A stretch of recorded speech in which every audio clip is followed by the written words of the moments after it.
Today, on how it's made. Crayons. A report complete with color commentary. Wooden kayaks. We'll see what keeps this business afloat. Lawn mowers. The grass is always greener at this factory. And gold chains. From the production line to the neckline.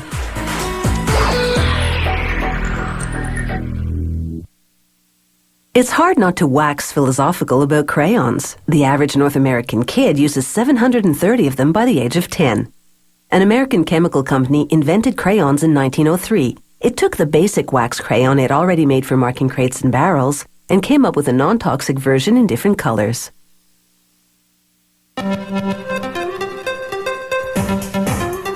These crayons are made from a combination of waxes, primarily paraffin, which is ideal for making crayons because it's inexpensive and easy to melt. It also has what's called a nice rub-off, meaning it leaves enough wax on the paper. They melt the wax at about 62 degrees Celsius.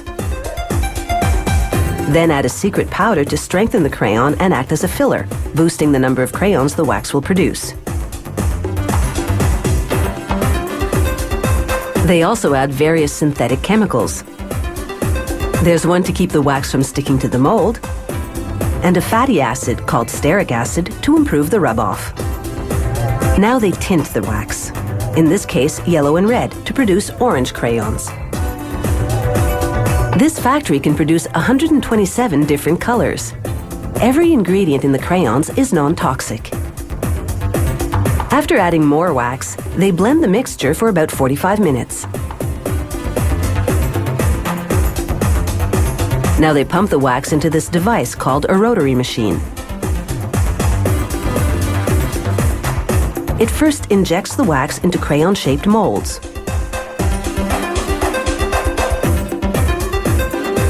Then it envelops the molds in cool water, hardening the wax within roughly a minute.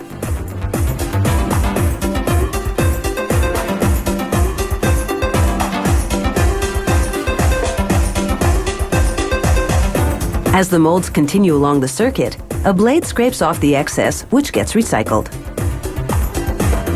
Just one rotary machine molds more than 2,700 crayons per cycle. With several machines operating simultaneously, this factory churns out 30,000 crayons per hour.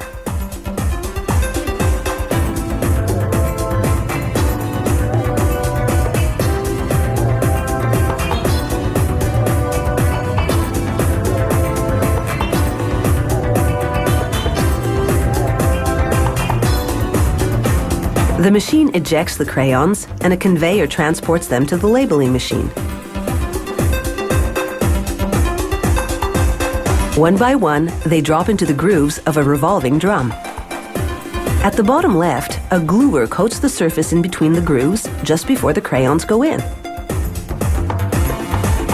The machine then slaps a label onto each crayon. A roller presses the label against the adhesive, then a little arm wraps it around the crayon. This machine labels 8,500 crayons per hour.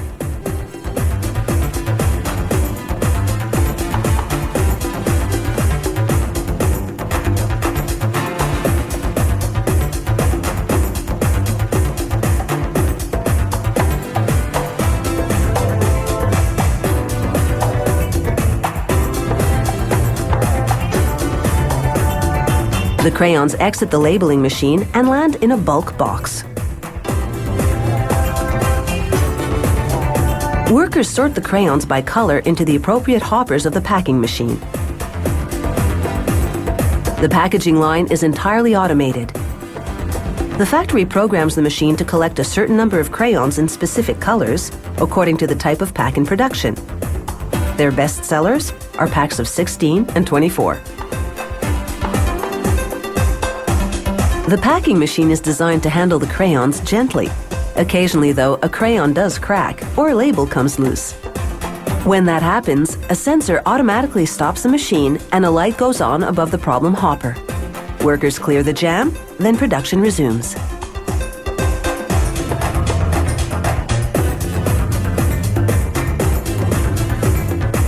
Once the count is complete, the crayon line and the box line meet.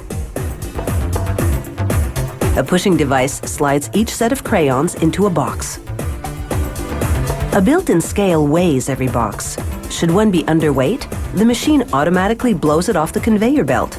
A worker then manually adds the missing crayon, ensuring a full complement of colors for every budding artist.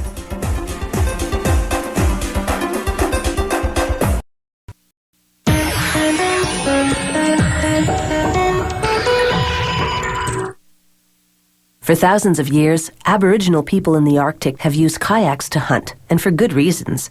These slender vessels glide swiftly in the water and are light enough to carry. High-tech materials make today's wooden kayaks more durable than ever, yet still a glorious way to slice the water.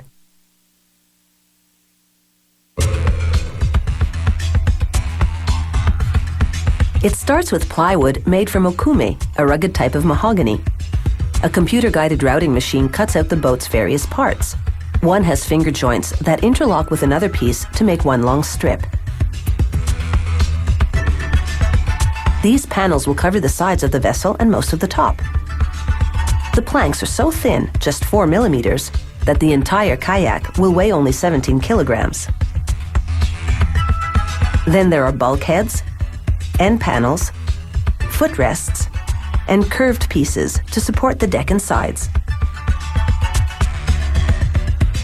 After applying 2 coats of epoxy resin, a craftsman assembles the parts and secures them in a jig for 6 hours until the glue sets. The side panels will span the entire length of the boat at just over 5 meters. Assembling the kayak is pretty straightforward, so if you want to save money and do it yourself, you can buy this kayak cheaper as a kit. He planes and sands the end panels to create a curved tip.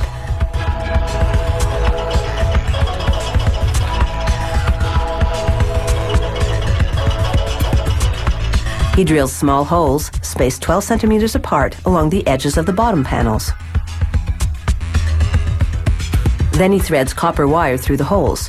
This stitches the panels together temporarily, keeping them flexible and thereby easy to assemble for gluing.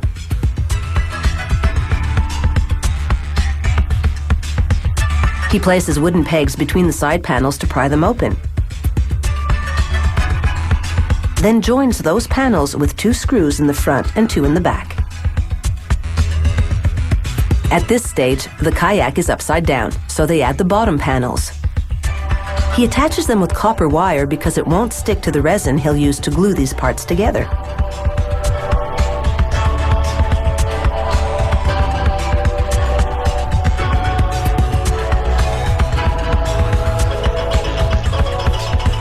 After flipping the boat, he attaches a bulkhead with more wire.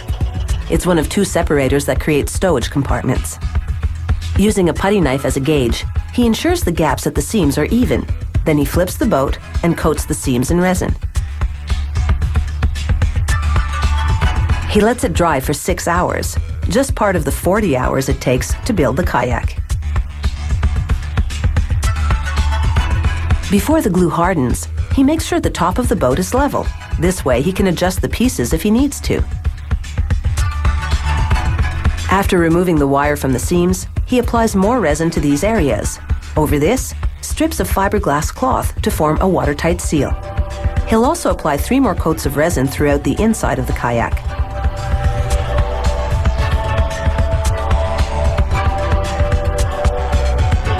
Once it dries, and he sands and varnishes the entire surface, the craftsman adds the footrest assembly.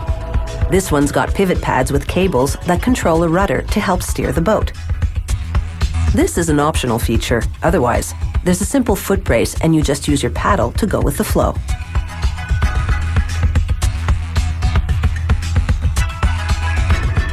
Next, craftsmen apply resin along the kayak's upper rim. They add the top panel to form the deck.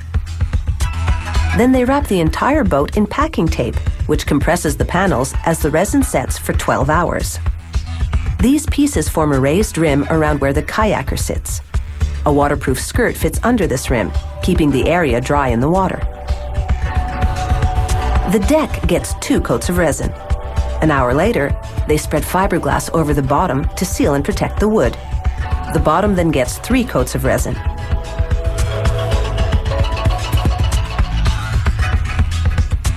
Next, they spray on up to 6 coats of varnish, depending on the type of finish the boat will have. This protects the wood from sun damage. They add a foam backrest and a seat for your comfort on the trek.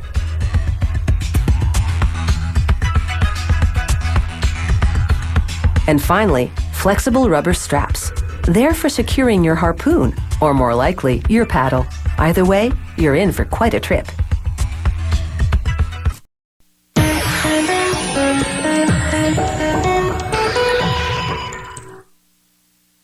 Gardeners' jobs got much easier in 1830 with the invention of the first mechanical lawnmower. Nowadays, most lawnmowers have electric motors or gas engines. They turn blades that are either on a reel and cut like scissors, or rotate like a propeller to chop the grass.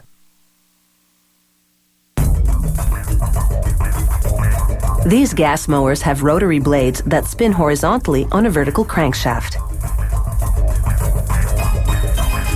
To make the blade housing, which is called the deck, a machine first applies a lubricating chemical to sheet steel which was coiled when it came to the factory. The chemical helps flatten it so it's easier to cut. A press then perforates the sheet every 60 centimeters. After the press separates the segments and rounds off the corners, a robotic arm moves each segment onto a die. A 500-ton press bends the steel like tin foil between 2 molds to give the deck its basic shape.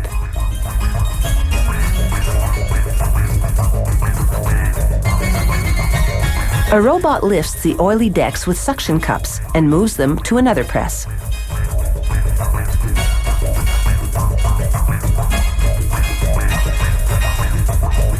This machine trims away the excess around the deck's edges.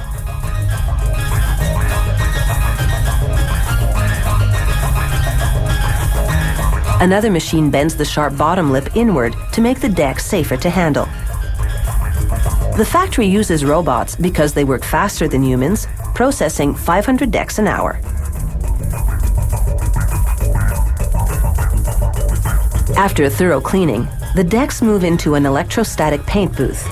They lace the powder paint with a negative electric charge, the decks with a positive one.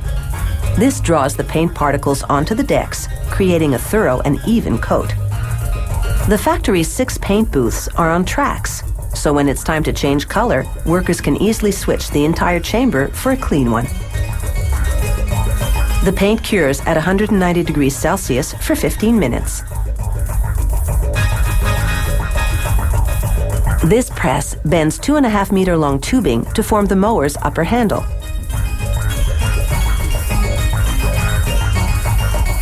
Another press bends 1.8-meter long tubes to make a shorter, lower handle. Workers will later attach the 2 handles to form one folding handle. By folding, it takes up less space in the shipping box and later in your garage.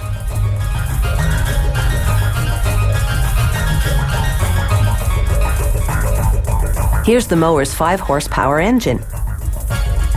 A worker attaches it to the deck with 3 bolts. He uses a powerful torque gun so the bolts won't loosen because of vibrations. Later, workers will mount the blades to the engine's crankshaft that protrudes through an opening in the deck.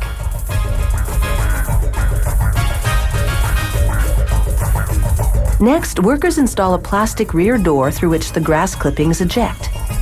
This door attaches to brackets which have levers that adjust the mower to 9 different height positions.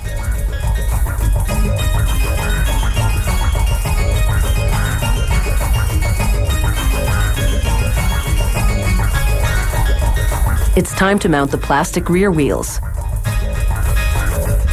Next, an adapter to stabilize the blade on the crankshaft. Then, the blade. It's wider at each end to create the proper airflow inside the deck.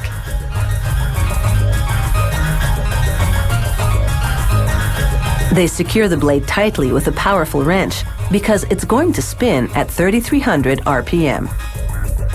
The front wheels are 1/3 smaller than the back ones. This makes the mower easier to maneuver over uneven terrain. They put rubber covers on the height adjustment levers so they're softer on the fingers. The mower adjusts from 2.5 to nearly 9 centimeters off the ground. They secure the lower handle. Then loosely attach the upper handle to the lower one. The consumer can tighten this after shipping. They add a safety handle that turns the engine off if you're not squeezing it against the upper handle. It attaches to a caliper system, much like what you'd find on a bicycle.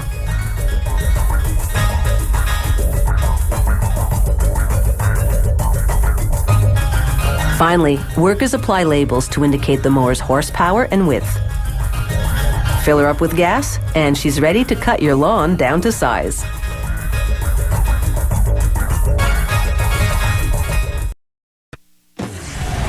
How it's made.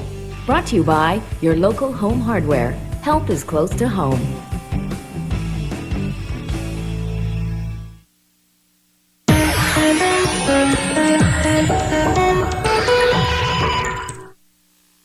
Some of the first gold chains date back to the ancient cultures of Iraq and Greece.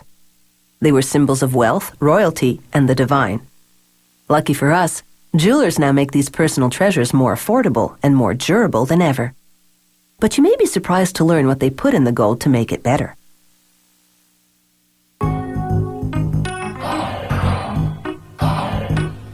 Pure gold is fairly soft and bright yellow, so it's common to create an alloy to strengthen it and alter its color.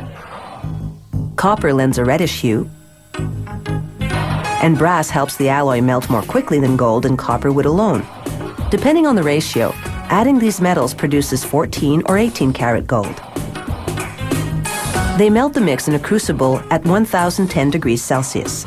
Just 3 of these scoops are enough to make about 5,000 14 karat gold chains.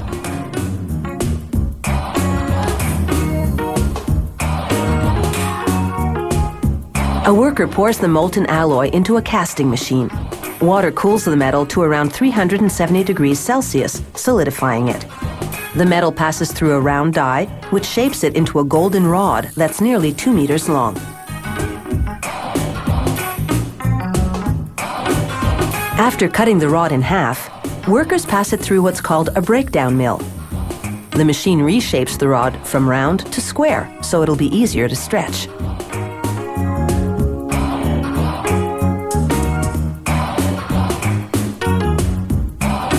Next stop, a tandem mill. It's got 12 rollers that stretch the rod until it's about as thin as a piece of spaghetti. As it emerges, rollers shape the rod into a coil that's 24 meters long.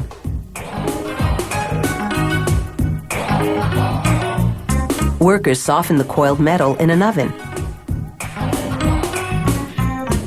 Then they uncoil and continue stretching what's now a wire by passing it through a die lined with industrial diamonds. To prevent overheating, the machine sprays lubricant to cool the wire while reducing it to the width of a human hair, its final size. The wire then winds into a nearly 2,800 meter long spool. Next, they unwind 32 of the spools and run the wires through another oven to soften them even more. Just in case you're thinking working here is a golden opportunity, you should know that security is very tight. Employees must pass through metal detectors before going home, and wearing jewelry to work is strictly forbidden. This machine makes what's called cable chain. It passes wire through a link and closes it to make another link. The machine makes 600 links per minute.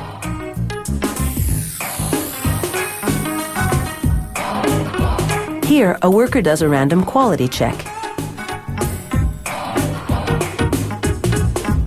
This machine makes a chain in what's called a Venetian style. The wire passes through a channel where mechanical jaws bend it over a die to make a link with the preceding segment.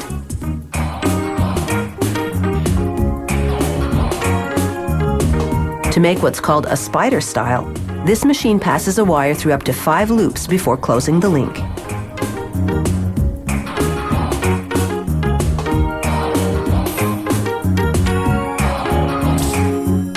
For a Figaro-style chain, this machine makes 3 short links before a mechanical arm moves the chain to another area to add 1 longer link. The arm then moves it back to add 3 more short links.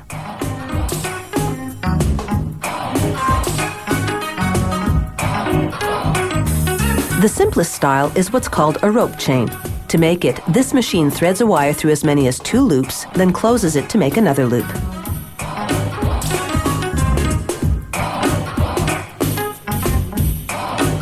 They coat the finished chains with a lubricating powder that prevents the links from sticking to each other during the next step, when they heat the chains to 815 degrees Celsius. This activates a soldering agent added to the metals earlier. It fuses the ends of the links to each other. This machine welds a link to a clasp on the chain. A tag indicating the gold quality goes onto the clasp. Finally, the chains go through 4 chemical baths, which thoroughly clean them. Then workers plate them with a layer of 14 or 18 karat gold. Plating gold with gold creates a more vibrant finish. After one last quality check, these chains are ready to dazzle their way to a neckline near you.